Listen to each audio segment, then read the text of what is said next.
अस्सलामुअलैकुम। मोहम्मद अज़हर सिद्दीक अपने programme political diaries के साथ हाजिर खिदमत है। आज एक नई शक्ल आप देख रहे हैं मेरे साथ। आपको पता है मेरी कोशिश होती है कि मैं उन लोगों को अपने साथ लेके आता हूँ जो एक तो डेफिनेटली इंटेलेक्चुअल होते हैं, अपने सब्जेक्ट पे अबूर होता है, और दूसरा उसमें जज्बा होता है स्टेट्समैन। यानी हमने किसी सियासी जमात का एजेंडा लेकर नहीं चलना होता, हमें अपने इस मुल्क से प्यार है, इस मुल्क को बेहतर कैसे करना है और इस मुल्क में से हर चीजें सही लाइन पे कैसे लेके आनी है, तो इसलिए तकलीफ देते रहते हैं। मेरे साथ इस वक्त हैं साहबजादा मुजफ्फर साहब। ये सीनियर प्रोसिक्यूटर रहे हैं नैब में, और आजकल एलडीए के लीगल एडवाइजर, और बहुत काम कर रहे हैं, वकालत में काफी नाम पैदा किया इतनी उम्र में। हमें तो बड़ी मेहनतें करनी पड़ी हैं, मेहनतें तो ये भी कर रहे हैं। बहरहाल अल्लाह ताला ने जिंदगी और सेहत दे। 2-3 इश्यूज पे बात होगी। सबसे पहली तो बात है कि इस मुल्क में पहला सवाल मैं जो रखूंगा, क्या ये मुल्क अगर आज हम नैब खत्म कर दें, अगर हम ये नैब का इदारा खत्म कर दें, तो क्या एंटी करप्शन डिपार्टमेंट जो डिफरेंट सूबों में है वो इस मुल्क से करप्शन खत्म कर सकेंगे? जी, क्या कहते हैं मुजफ्फर साहब? शुक्रिया अजहर भाई। हम तो देख आपके प्रोग्राम्स की जो अवेयरनेस है और जो करंट अफेयर्स, लीगल अफेयर्स आपके थ्रू पता लगता है, यकीन कीजिए कि मैंने जब से ये प्रोग्राम देखना है शुरू हो गया तो मुझे जरूरत नहीं पड़ती अखबारात में पढ़ने की, क्योंकि माशाल्लाह जितना अच्छा आप एक्सप्लेन करते हैं और जितना आसान जुबान में समझ आती है करंट अफेयर्स, तो हैट्स ऑफ टू यू। लेकिन अब मैं जो जिस तरह आपने फरमाया, तो बिल्कुल ये तो एक जरूरी बात है कि वकालत में जो भी एंटर करता है उसको बहुत ज्यादा ही मेहनत करनी पड़ती है। ये प्रोफेशन एक सुतेली माँ जैसी है, इससे जितना प्यार हुब करेंगे उतना आपको बेनिफिट होता है। तो अजहर भाई, जो आपने फरमाया एंटी करप्शन का, देखें बात दरअसल ये है कि एंटी करप्शन एक मखसूस लोगों के लिए बनाया गया था, और वो लोग थे जो प्रोविंशियल गवर्नमेंट जो है, सूबाई हुकूमत के जो अफसरान हैं, अगर वो करप्शन करते हैं तो ये दायरा इख्तियार आता था एंटी करप्शन के। जिस तरह एफआईए जो है, अगर फेडरल गवर्नमेंट के जो एम्प्लॉइज हैं वो अगर कोई करप्शन करते हैं तो उनके ऊपर आता है। तो नैब के पास तो दोनों की पावर्स हैं, चाहे वो सूबाई हुकूमत का है ऑफिशियल, या चाहे वो फेडरल गवर्नमेंट का है, तो नैब के पास जो जुरिसडिक्शन है दोनों एम्प्लॉइज को इन्वेस्टिगेट करने की होती है। तो आप ये यहाँ से भी ये एक जरूरी बात सामने आती है कि देखें कि इन इदारों ने जिस तरीके से एक काम किया, एक अवेयरनेस पैदा की, और जो अकाउंटेबल थे लोग उनको प्रोसिक्यूट किया एंटी करप्शन में एफआईए, लेकिन फिर भी बहुत जरूरत थी एक एपेक्स अथॉरिटी को आने की। तो नैब का जो क्याम हुआ 99 में, आज आप देख लें उसकी जो रिकवरी का स्तर है, कितनी ज्यादा रिकवरी है। अभी 4 माह, ये 4 माह से पहले, ये 3 साल का अरसा ही मैं ले लेता हूँ, 4 माह में मैं बाद में आता हूँ। 3 साल के अरसे में ही 450 अरब रुपए की रिकवरी है। तो ये एक अच्छी बात है, एक अच्छी डेवलपमेंट है कि ये इदारा होना चाहिए था। और बावजूद इसके कि इस पे क्रिटिक्स भी बहुत हैं, इसके ऊपर जो इसकी इन्वेस्टिगेशन पे उंगलियां भी उठाई जाती है विक्टिमाइजेशन के ऊपर, लेकिन मैं समझता हूँ कि at the moment it is the most transparent department sir. अच्छा, आगे हम चलते हैं। और आपने जो कि आप करते रहे हैं, मैं भी नैब के केसेस को देखता हूँ। आपने ये नहीं देखा कि अगर देखा जाए आम पुलिस के केसेस में अगर कन्विक्शन रेट कोई 8 से 10% है, एफआईए में भी कोई तकरीबन 30 के करीब ले आए हैं, एंटी करप्शन डिपार्टमेंट भी इसके करीब है। लेकिन हैरानकुन बात है कि नैब की कन्विक्शन रेट जो है वो 68.8% है। इसी तरह एंटी नारकोटिक फोर्स भी एक इदारा है, उसकी भी कन्विक्शन रेट लगभग इसी के करीब है। इसकी क्या वजह है? देखिए, इसकी जो वजह है वो बेसिक है इन्वेस्टिगेशन। आपको पता है अगर केस प्रॉपर इन्वेस्टिगेट होगा तो टेस्ट ऑफ ट्रायल रहेगा।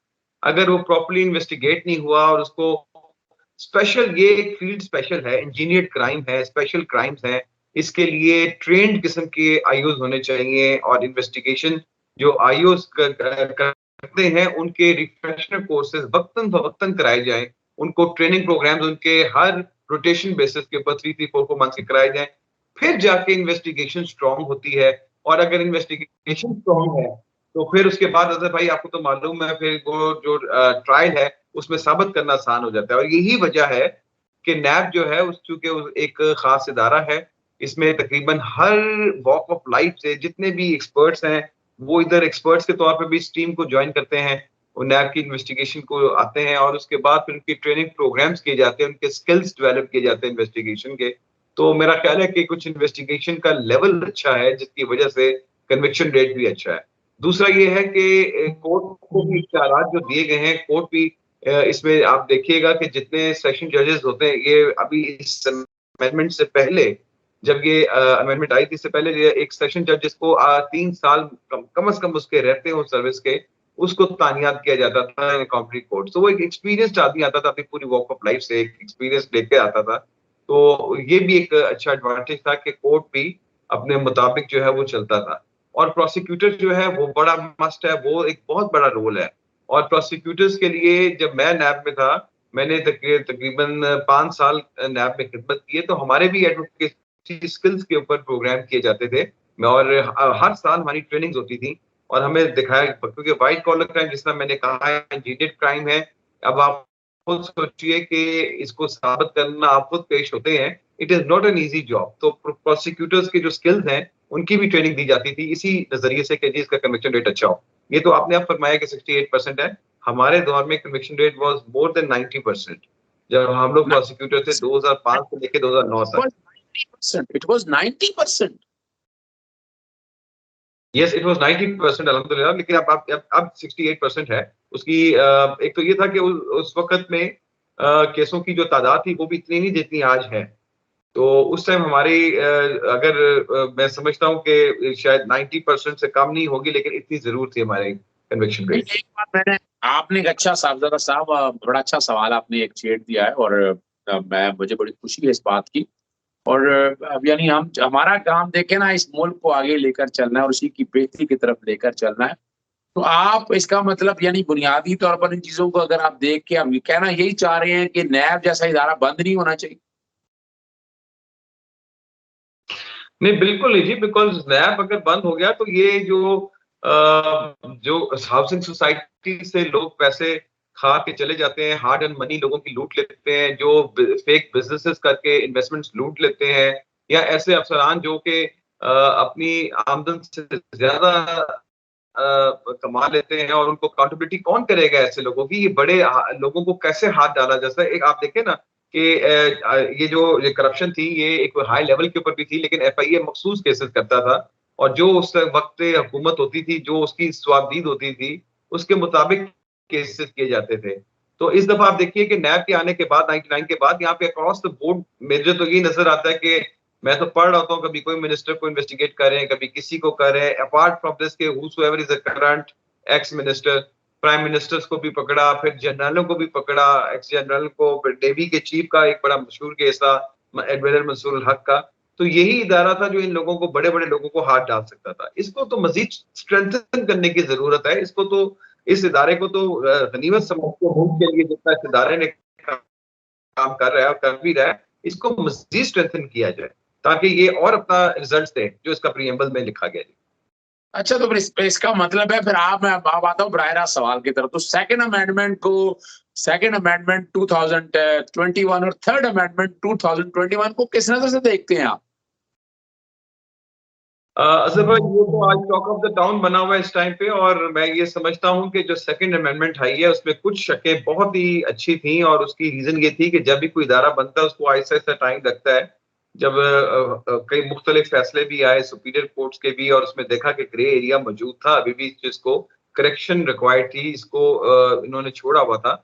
अब जिस तरह के एक सरकारी मुलाजिम है और उसको आप अकाउंटेबल कर देते हैं, और उसके लिए, उसके इन्वेस्टिगेशन के दौरान कोई ऐसा बेनिफिट इलीगल उसने ना लिया उस ट्रांजैक्शन के लिए, तो वो जो सरकारी मुलाजिम था वो और उसकी फैमिली के लिए एक बहुत बड़ा इम्तिहान था कि उसने तो कुछ नहीं किया, लेकिन इनएडवर्टेंटली अगर प्रोसीजर लैप्सेस उससे हो गए हैं, या उससे कुछ ऐसा ओपिनियन दे दिया गया जिसमें उसका कोई लेना देना नहीं है, कोई उसने उसके अंदर कोई बेनिफिट नहीं लिया, तो ऐसे बंदे को सजा देना, उसकी पूरी नौकरी को खत्म कर देना, तो मैं समझता था कि ये एक ग्रे एरिया था नैब ऑर्डिनेंस में, मिसयूज अथॉरिटी के ऑफेंस में। आपने भी देखा, आपने कितने केसेस किए, कराची भी आप मेरे साथ पेश होते रहे बांग्लादेश फ्रॉड केस में।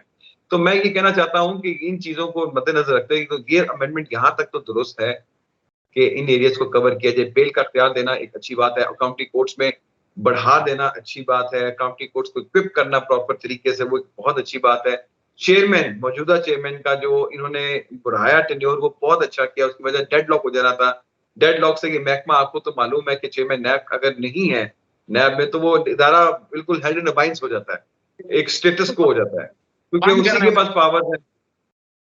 अच्छा, तो आपने इस वजह से आपने एक और जबरदस्त बात की, असफंद यार वली का बड़ा मशहूर केस है, और ये आप क्रेडिट नहीं देंगे मौजूदा हुकूमत को इस हवाले से कि यानी कब का केस है, 2001 का गालिबन असफंद यार अली केस है। उसमें असफंद यार के केस में कहा था कि बाकायदा बेल की गुंजाइश होनी चाहिए। बेल हमारे यहाँ की हाई कोर्ट डिवीजन बेंच सुनता था। तो ये एक अच्छा इकदाम नहीं है कि जो बेल की गुंजाइश भी पैदा कर दी है?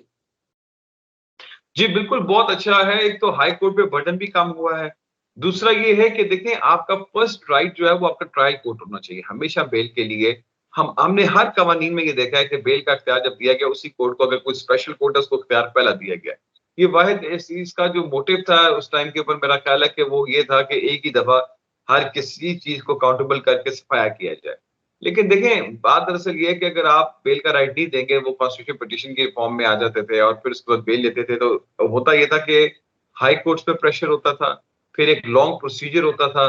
अब ये है कि आप बेल का इख्तियार जब कोर्टों में दिया है, देखें अभी गालिबन लाहौर में 10 कोर्टों का क़याम किया है, 8 जजेस काम करना शुरू हो गए, 6 या 8। तो मैं ये नोट कर रहा था कि अभी पिछले दिनों जब मुझे इत्तेफ़ाक हुआ, तो वहाँ पे मैंने देखा जजेस जो है ना बेलें सुन रहे हैं। तो मुझे रौनक नज़र आई हर कोर्ट में।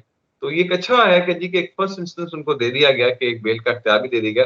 वरना आप यकीन कीजिए कि ये अगर सारी वो बेंच में चली जाती थी, तो it will take a lot of time. Investigation के लिए भी मुश्किल होता था कि अगर उसने अरेस्ट करना है और प्री अरेस्ट के लिए कोई बंदा चला गया उधर, तो वो डेफिनिटली इतना टाइम वो गेन करता जाता था।